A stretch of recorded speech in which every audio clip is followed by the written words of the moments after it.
हजारो शेतकरी आज आम्ही मुंबईच्या वेशीवर आलो। आम्ही मंत्रालय ताब्यात घेण्याचा इशारा दिला होता। सोयाबीन कापूस उत्पादक शेतकरी संकटात आहे आणि या सोयाबीन कापूस उत्पादकांना न्याय मिळावा, दरवाढ मिळावी, त्याचबरोबर डीओसी निर्यात करावी, तेलावरचं आयात शुल्क वाढवावं, 5% जीएसटी रद्द करावा आणि दुष्काळाची मदत, येलो मोझॅकच्या व्हायरसमुळे झालेल्या नुकसानीची मदत आणि पीक विम्याची मदत तात्काळ मिळावी, यासह शेतीला कंपाऊंड आणि अनेक मागण्या घेऊन आम्ही मुंबईमध्ये आलो होतो। 5 दिवस झाले मी अन्नाचा कण खाल्ला नाही। अखेर राज्य सरकार झुकलं। जे सरकार चर्चेला बोलवायला तयार नव्हतं त्या सरकारने आम्हाला चर्चेला बोलावलं। आमच्याबरोबर 2 तास चर्चा केली। या चर्चेमध्ये मुद्देनिहाय चर्चा झाली। त्यांनी आमच्या केलेल्या मागण्यांपैकी अनेक मागण्या मान्य केल्या। काही मागण्या या पॉलिसी मॅटर मधल्या आहेत, त्याला वेळ लागेल असं सांगितलं। यामध्ये सगळ्यात महत्त्वाची सोयाबीन कापसाच्या दरवाढीच्या संदर्भामध्ये देशाचे वाणिज्य मंत्री माननीय पियुष गोयल यांच्याकडे या आठवड्यामध्ये माननीय उपमुख्यमंत्री देवेंद्रजी फडणवीस यांच्या नेतृत्वाखाली शिष्टमंडळ जाणार आहे आणि त्या शिष्टमंडळात आम्ही असणार आहे। आम्ही त्यांना सांगितलं केंद्र सरकारशी बोलल्याशिवाय सोयाबीन कापसाची दरवाढ होत नाही। त्याच्यासाठी डीओसी निर्यात करा, तेलाचं आयात शुल्क वाढवा, 30% करा, तेल आयात करू नका, कापूस आयात करू नका, कापूस निर्यात करा। तर त्यांनी आमच्या समोर माननीय पियुषजी गोयल यांना फोन केला, वाणिज्य मंत्र्यांना, आणि वाणिज्य मंत्र्यांची वेळ घेतली आणि आमच्या समोर ते स्पीकरवर बोलले आणि वाणिज्य मंत्र्यांनी सांगितलं की या आठवड्यामध्ये अधिवेशनापूर्वी केंद्र सरकार दरबारी सोयाबीन कापूस उत्पादकांसाठी देवेंद्रजी फडणवीस यांच्या नेतृत्वाखाली शिष्टमंडळ जाईल, त्यात आम्ही सगळे असणार आहे। ही एक मागणी मान्य झाली। दुसरी मागणी, येलो मोझॅकमुळे जे आमचं नुकसान झालं सोयाबीनचं आणि विम्याची मदत अजून मिळालेली नाही, अग्रिम नाही, फायनल नाही, तर आम्ही त्यांना सांगितलं अग्रिम तर टाकाच टाका, परंतु फायनल रक्कम सुद्धा ताबडतोब टाका। तर त्यांनी आम्हाला शब्द दिला की या अधिवेशनामध्ये आम्ही ती मदत पुरवणी मागण्यांमध्ये घेऊन जाहीर करू आणि ताबडतोब 15 दिवसामध्ये ती मदत त्या ठिकाणी शेतकऱ्यांच्या खात्यामध्ये टाकू, असा शब्द उपमुख्यमंत्र्यांनी आम्हाला सरकारच्या वतीने त्या ठिकाणी दिला। वन्य प्राण्यांपासून शेतीला मजबूत कंपाऊंडच्या संदर्भामध्ये सौर ऊर्जेची योजना नको, आम्हाला मजबूत कंपाऊंड पाहिजे असं सांगितलं। तर त्यांनी ताबडतोब या आठवड्यामध्ये त्या संदर्भातली बैठक लावून ती योजना आम्ही त्याचं पुनर्जीवन करतो आणि शेतीला कंपाऊंडची नव्यानं मजबूत अशी योजना आणतो असं सांगितलं। त्याचबरोबर जे अनुदानाचे पैसे होल्ड केलेले आहेत शेतकऱ्यांचे, ते पैसे सुद्धा आता होल्ड करणार नाहीत। आम्ही ताबडतोब त्यांना निर्देश देतो आणि बँकांनी पैसे होल्ड करू नये अशा पद्धतीचे निर्देश त्यांनी त्या ठिकाणी दिले। रब्बी हंगामात थांबवलेलं पीक कर्ज उद्यापासून वाटप होईल असंही त्यांनी सहकार सचिवाला सांगून आदेश काढायला लावलेले आहेत। त्याचबरोबर अनेक मागण्या आमच्या या संदर्भामध्ये आहेत। पुन्हा कर्जमाफीत सुटलेले लोक जे आहेत, वंचित लोक आहेत 2 लाखाच्या वरचे, त्यांच्याही कर्जमाफीबद्दल आम्ही या आठवड्याभरात विचार करून अधिवेशनात त्याची घोषणा करतो असंही त्यांनी सांगितलं। आणि आम्हाला थोडा वेळ द्या 15 दिवसाचा असं सरकारने सांगितल्यावर आम्ही त्यांना सांगितलं ठीक आहे, आम्ही 8 दिवस नाही, आम्ही 15 दिवस थांबू, पण 15 दिवसानंतर मात्र सरकारचं आम्ही ऐकणार नाही। आम्हाला सोयाबीन कापसाला दरवाढ, येलो मोझॅकची मदत, दुष्काळाची मदत, पीक विमा अग्रिम आणि फायनल पण हा महिनाभराच्या आत किमान शेतकऱ्याच्या खात्यात जमा झाला पाहिजे। जंगली जनावरांचं शेतीला मजबूत असं कंपाऊंड करा। तर त्यांनी सांगितलं ती योजना आम्ही सौर ऊर्जेची बदलतो, दुसरी योजना आणतो, त्या संदर्भात पण त्यांनी सकारात्मकता दाखवली।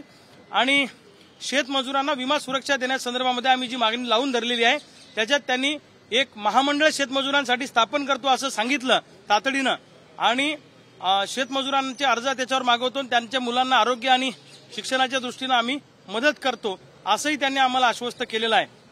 अजून अनेक मागण्या, शेत रस्ते आणि पांधन रस्त्याची योजना ही बंद करा आणि विस्तारित योजना आणा, त्याच्यामध्ये अटी शर्ती नको, तर ती पण मागणी त्यांनी मान्य केली शेत रस्त्या पांधन रस्त्याच्या संदर्भातली। आणि अजून बऱ्याच 4-5 मागण्या होत्या त्या मान्य केल्या। काही मागण्या त्यांनी सांगितलं याला वेळ लागेल, परंतु बहुतांशी 70-80% मागण्या त्यांनी आमच्या मान्य केल्या। परंतु त्यांनी शब्द दिला, मान्य केला म्हणजे आम्ही थांबलो असं होणार नाही। तर 15 दिवसाची मुदत सरकारला आम्ही देतोय। आजची तारीख 29 आम्ही एक 14 डिसेंबर पर्यंत वाट बघू.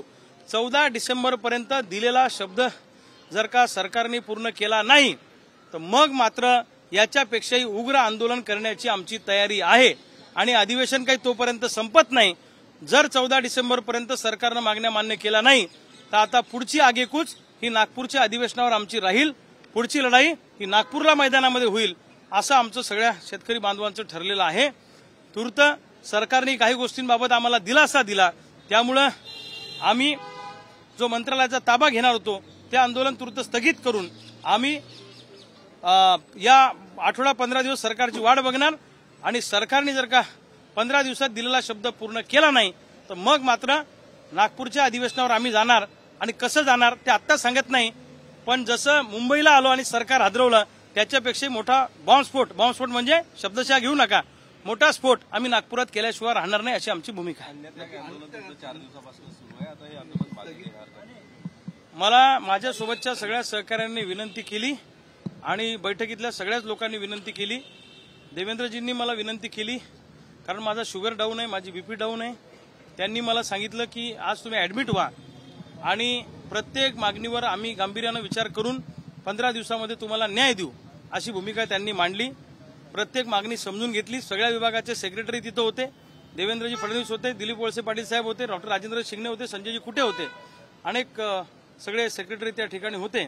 आणि देवेंद्रजींनी मला बिस्किट खाऊ घालून त्या ठिकाणी माझा अन्नत्याग त्या ठिकाणी सोडवलेला आहे. पण ही औपचारिकता आहे.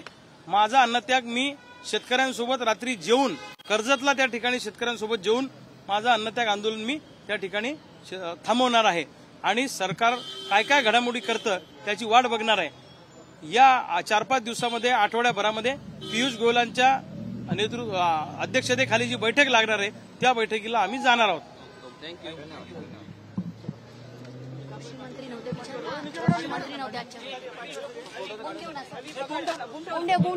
सर आजच्या बैठकीमध्ये त्याचबरोबर आजच्या कॅबिनेट बैठकीमध्ये राज्य सरकारने 3 हेक्टर शेती असलेल्या शेतकऱ्यांना मदत करणार म्हणून सांगितलंय. कसं बघताय? त्यांच्या 4 हेक्टर शेती असते त्यांनाही मदत मिळणार नाही. या संपूर्ण आमची भूमिका स्पष्ट आहे. मदत करताना हेक्टरची मर्यादा लावू नका. मदत करताना सरसकट मदत करा. एकरी 10,000 रुपये नुकसान भरपाई द्या अशी मागणी मी केलेली आहे. त्यांनी सांगितलं तुमच्या मागणीवर आम्ही बसतो आणि या अधिवेशनामध्ये तुमच्या मागणीवर सकारात्मक चर्चा करून आम्ही त्या ठिकाणी शेतकऱ्यांना मदत करतो. मी सांगितलं हेक्टरची मर्यादा चालणार नाही, जाचं गाठी आणि निकट चालणार नाही, आम्हाला सरसकट मदत पाहिजे आहे. तर त्यांनी सांगितलं तुमच्या मागणीवर आम्ही सकारात्मक पॉझिटिव्हली विचार करून या अधिवेशनामध्ये 100% शेतकऱ्यांना मदत करतो. आम्ही फक्त 14-15 दिवस वाट बघू, नाहीतर नंतर आमची भूमिका ठरलेली आहे. कृषी मंत्री नव्हते आजच्या बैठकीत, काय फोनवरून त्या व्हिडिओ कुठे होते काय माहित नाही कृषी मंत्री आज. मग तुम्हाला हे नवल नाही वाटलं एवढा मोठा प्रश्न चालू असताना शेतकऱ्यांचा कृषी मंत्री आज अनुपस्थित? ते काही दिसले नाही, कुठे होते माहित नाही. कदाचित काही आजारी बिजारी असतील. आता माहिती आम्ही घेतो. आता तुम्हाला माहित असेल पत्रकारांना कुठे होते. आणि ते जर ठणठणीत असतील आणि बैठकीला आले नसतील तर त्यांचाही समाचार आम्ही त्यांच्या मतदारसंघात जाऊन घेऊ. धनंजय मुंडेंना पण तुम्ही जाब विचारणार? 100% विचारणार. कृषी मंत्री राज्याचे उत्तर देणं त्यांचं काम आहे. ते आज का नव्हते मी याचं काही विचारलं नाही. मी चौकशी करतो ते का आले नाहीत बैठकीला. म्हणजे जाणीवपूर्वक येत नाहीयेत बैठकांना असं म्हणावं? नाही, मला माहिती घेऊ द्या ते का आले नाहीत. जर एखाद्या वेळेस आजारी असतील किंवा काही वेगळं कारण असेल तर त्याच्यावर बोलणं बरोबर होणार नाही.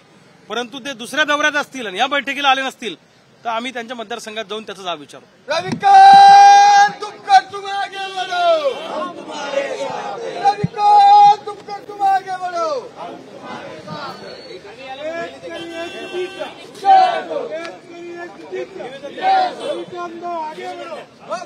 साथ हैं. रविकांत आगे बढ़ो. एक मिनिट थांबा. मी तुम्हाला 4-5 मागण्या सांगितल्या.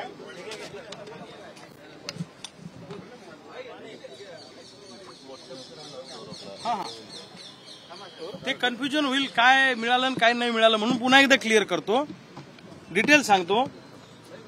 आमची मागणी सोयाबीनला 9,000 भाव, कापसाला 12,500 रुपये भाव द्या. कसा मिळेल? डीओसी निर्यात करा 15 लाख मेट्रिक टन यावर्षी. तेलाचं आयात शुल्क 30% करा. सोयाबीनवरचा 5% जीएसटी रद्द करा. कापूस आयात करू नका. कापसाच्या निर्यातीला प्रोत्साहन द्या. सोयाबीन आयात करू नका. ही आमची मागणी. त्यानंतर जीएम सोयाबीनच्या लागवडीला परवानगी द्या, तेलबियांवरील जीएसटी रद्द करा आणि कृषी कर्जासाठी सिबिलची अट रद्द करा. या केंद्र सरकारशी संबंधित मागण्या आहे. याच्या संबंधामध्ये या आठवड्याभरामध्ये माननीय पियुष गोयल यांच्याबरोबर बैठक होऊन त्याच्यावर मार्ग काढू असा शब्द त्यांनी आम्हाला दिला.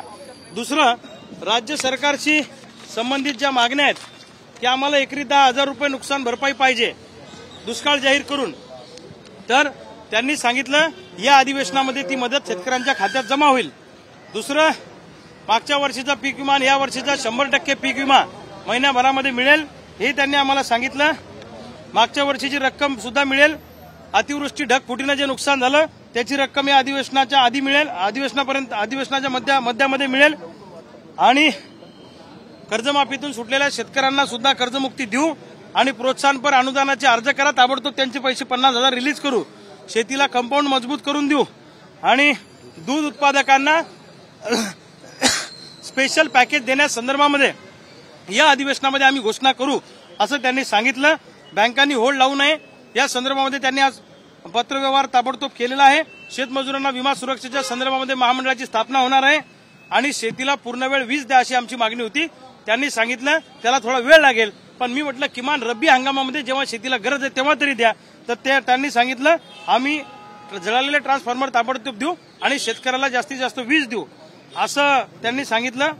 महिला बचत गटांच्या संदर्भामध्ये मायक्रो फायनान्सचा प्रचंड त्रास आहे, त्या संदर्भामध्ये आम्ही उपाययोजना करतो हे त्यांनी सांगितलं.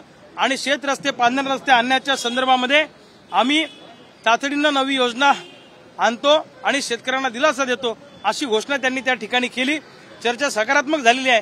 अनेक शब्द उपमुख्यमंत्री फडणवीस साहेबांनी आम्हाला दिलेले आहेत, परंतु सरकारने दिलेला शब्द जर का 15 दिवसात पाळला गेला नाही तर येणारी लढाई ही नागपूरच्या अधिवेशनावर आमची असणार आहे. आणि माध्यमांचे सगळ्यांचे आभार, ही शेतकऱ्याची लढाई तुम्ही लावून धरल्याबद्दल.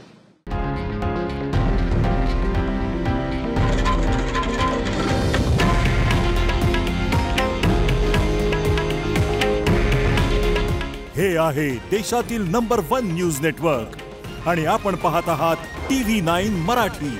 काळजी तुमची, हित महाराष्ट्राचं.